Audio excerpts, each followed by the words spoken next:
Lewis and I spent a lot of time playing games together, but he was surprisingly bad at them. He died a lot.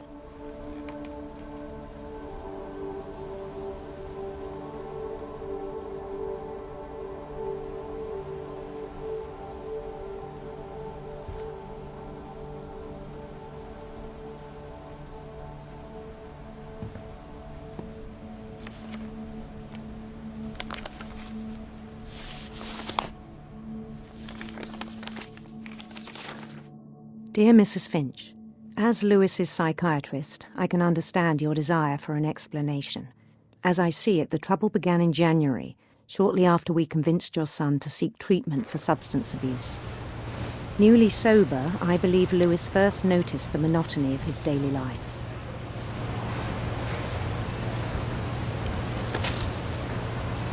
He kept working at the cannery. But he withdrew part of himself.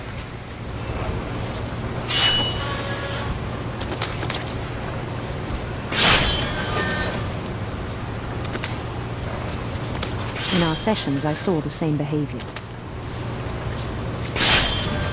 His mind began to wander. I asked him to describe it. He said he started small, imagining a labyrinth. He'd feel his way about. Then something moved. Bats.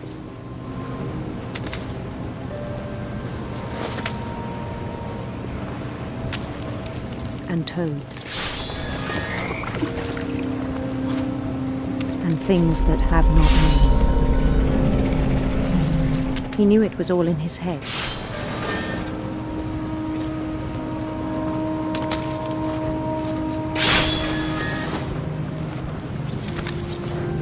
But he took it very seriously. I had hoped he'd find himself.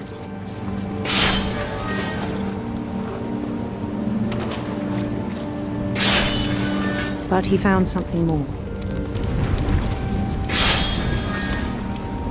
I worried about him then, daydreaming at the cannery. I spoke with his boss. But he said Lewis had become a model employee. Methodical, tireless, focused. Like a whole new Lewis. So I let him go on.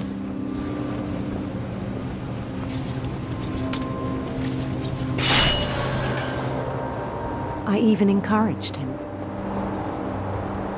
It seemed very promising at first. He told me he'd made a new friend.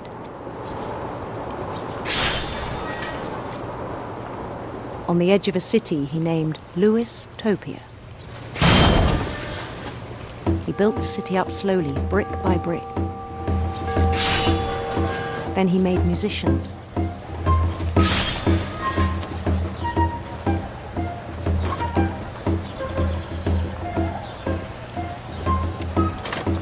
And songs for them to play. He talked about starting a band. And he was always humming something. Every day his imagination grew stronger.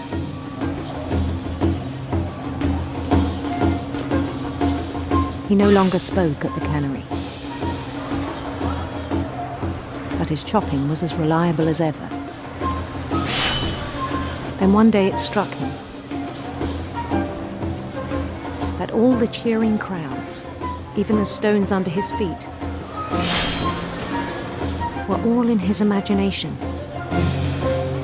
so he could do whatever he wished.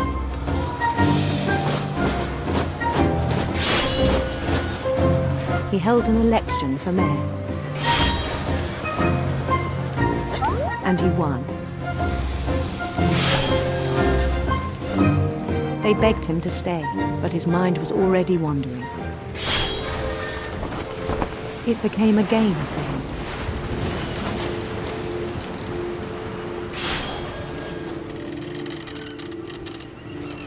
He'd conquer a city, then immediately push on. New Louisville.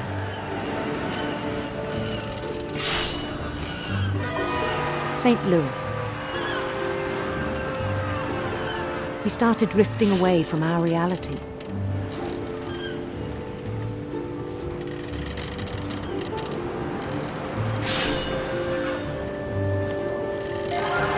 Minneapolis, until one day he forgot to go home from the cannery. Even as his mother pleaded with him, part of Louis kept sailing on.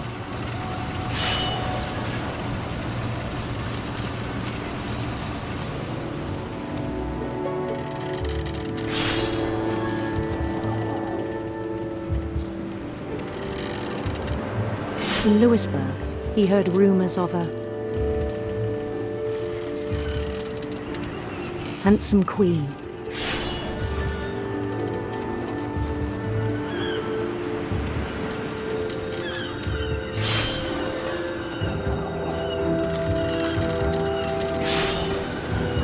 The queen was on her own quest for sinister serpents.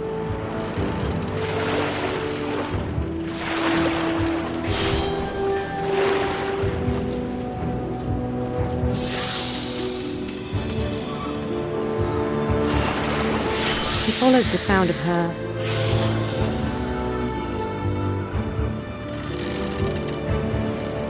electric sitar.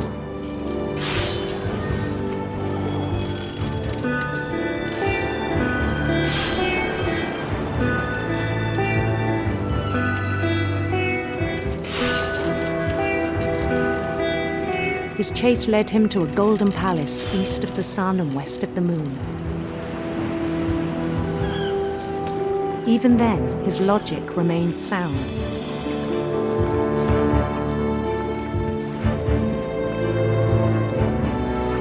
He knew the world was all in his imagination.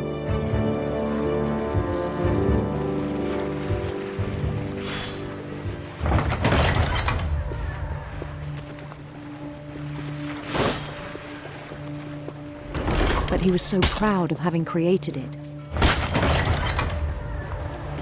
In his own eyes, he'd become something greater than a king.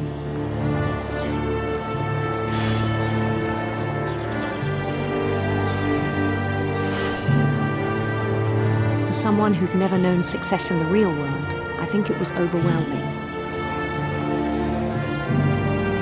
And then it struck him that the real Louis was not the one chopping salmon, but the one climbing the steps of a golden palace.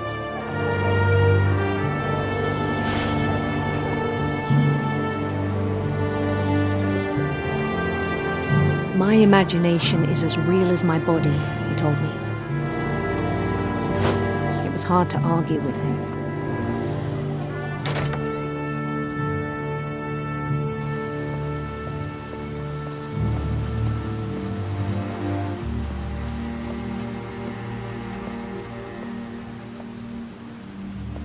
He began to forget the world we know.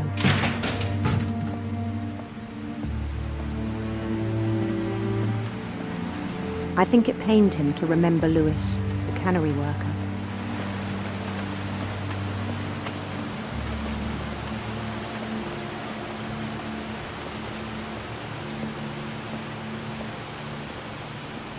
He began to despise the man with a royal contempt.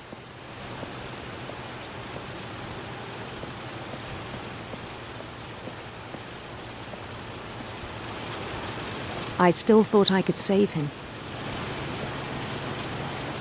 Even after he said he was being crowned king over all the lands of wonder. The palace would be packed with his companions.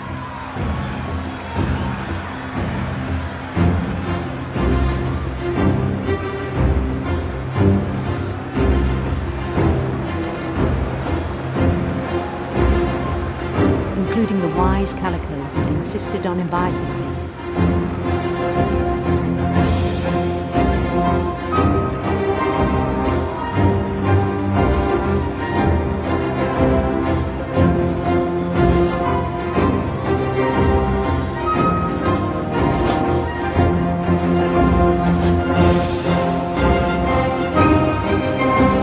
his queen waited, holding his crown.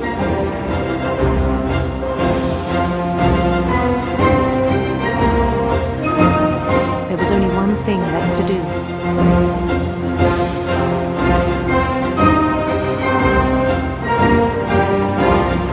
Bend down his head.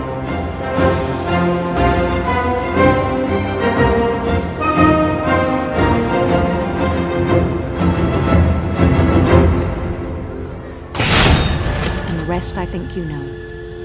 Mrs. Finch, your son was a kind man who will be missed by all of us who knew him.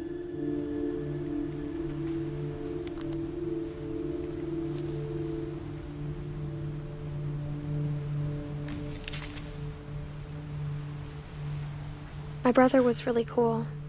I wish you could have met him.